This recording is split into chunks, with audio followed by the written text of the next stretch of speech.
Katia Tardieu, diététicienne, qui va nous proposer une petite recette de poisson. Et oui Clémentine, donc nous allons faire une papillote de cabillaud et sa julienne de légumes. Donc nous allons commencer par la julienne de légumes.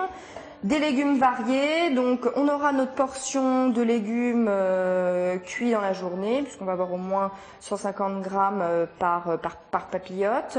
L'intérêt du porc, nous allons prendre que le blanc car il est beaucoup plus digeste. Les feuilles vertes, on va les laisser de côté. On peut très bien les utiliser, mais pour les intestins fragiles, nous allons éviter. Donc c'est un légume qui est très intéressant car diurétique.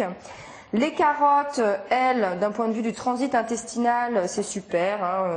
Qu'on ait un transit un peu lent ou rapide, elles ont des fibres, je dirais, variées, donc ça permet de satisfaire le transit.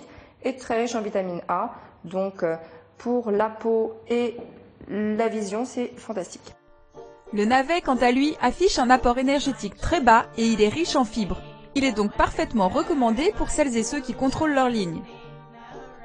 Le persil est vraiment reconnu pour son apport en vitamine C. C'est d'ailleurs le troisième aliment après la goyave et le cassis pour sa teneur en vitamine C.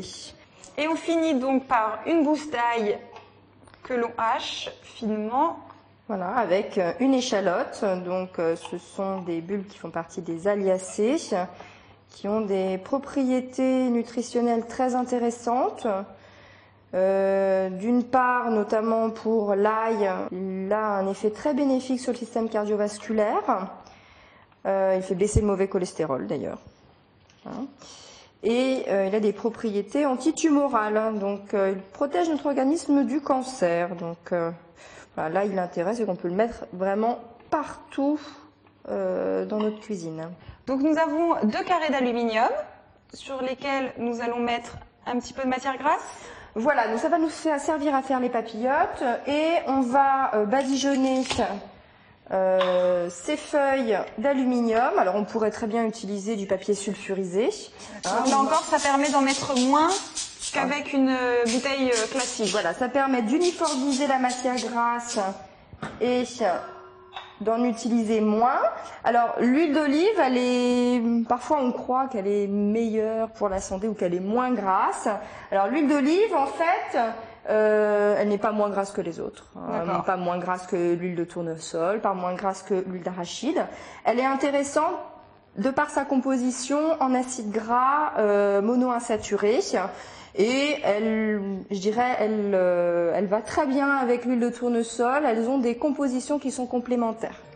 Ensuite, on dispose le poisson sur les plaques. L'intérêt du cabillaud est qu'il est très maigre. Son apport en lipides est quasi nul. C'est une cuisson à l'étouffée, la papillote. Donc c'est très intéressant parce qu'on a un apport en lipides vraiment très faible et la cuisson est rapide. D'accord. Puisqu'on a 10 minutes de cuisson à l'étouffée. Donc on va préserver au mieux la qualité nutritionnelle, donc les vitamines et les minéraux des légumes. Il n'y a pas de dissolution dans l'eau comme on pourrait le faire dans un court bouillon, comme le vin rouge, comme tous les autres alcools. C'est calorique. D'accord. Donc il y a à peu près, dans 100 ml, il faut compter 100 calories par verre environ. Par contre, c'est vrai qu'à la cuisson, l'alcool s'évapore aussi, donc finalement, l'apport calorique de l'alcool disparaît avec la cuisson. Enfournez le tout à 240 degrés pendant 10 minutes. L'intérêt principal de la cuisson en papillote, c'est que la vapeur conserve les vitamines.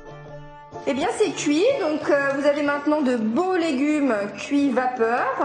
Donc leurs atouts nutritionnels sont bien préservés par cette cuisson douce à la vapeur et courte. Donc pas de dilution des vitamines dans une quelconque eau de cuisson. Donc on a le légume dans toute sa splendeur. On récapitule. Pour faire des papillotes de cabillaud et sa julienne de légumes, il vous faut des filets de cabillaud, des carrés d'aluminium, des carottes, du navet, des poireaux, un peu de matière grasse, du persil, de l'ail, de l'échalote, de la moutarde, du citron vert, un peu de vin blanc, du sel et du poivre. Bon appétit!